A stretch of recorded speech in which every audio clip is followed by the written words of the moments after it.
सुनो ना का सुनी पगहा पीरी पिया के तोड़ दी हलू ये हो काहे पकड़ी चरावल गोरी छोड़ दी हलू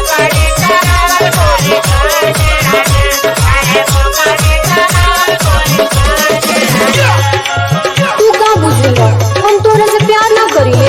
अरे पगलो तू मिले लू कहना दूसर ना दिक्कत आ गइल हो। कौन दिक्कत? सुनो मोरा संग तोहरा के देखली होले एहो मोरा संग तोहरा के देखली होले हमर पापा चिढ़ते होले।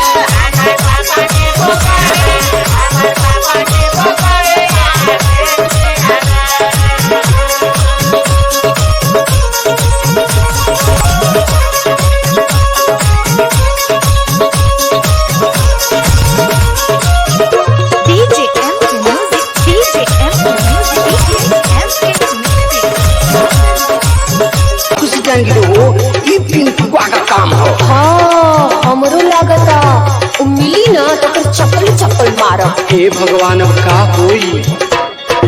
मिले के बहाना रहे उहे एगो बहानी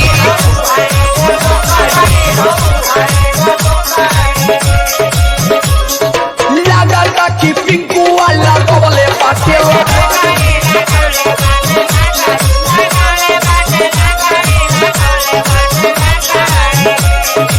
मिले के बहाना रहे उहे एगो पकड़ी लागता कि पिंकू वाला गवले पाटे लकड़ी हम जानी हमसे मुंह मोड़ ली हलू ये हो हम जानी हमसे मुंह मोड़ ली हलू काहे पकड़ी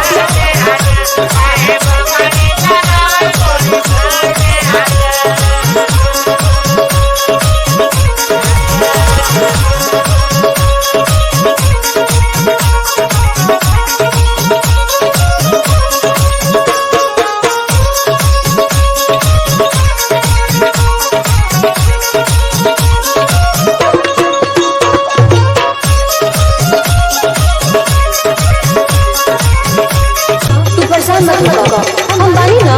का करबू? सुनो अरे धीर धर मिले के बहुत बा बहाना।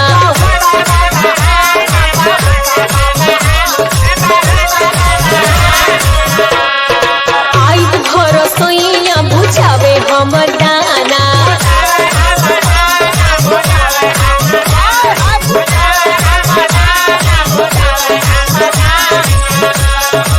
धीर धर मिले के बहुत बा बहाना। आई घर सोइया बुझावे हमर दाना। कौनो जरूरत हुआ जाके लेस दी होले आई हो कौनो जरूरत हुआ जा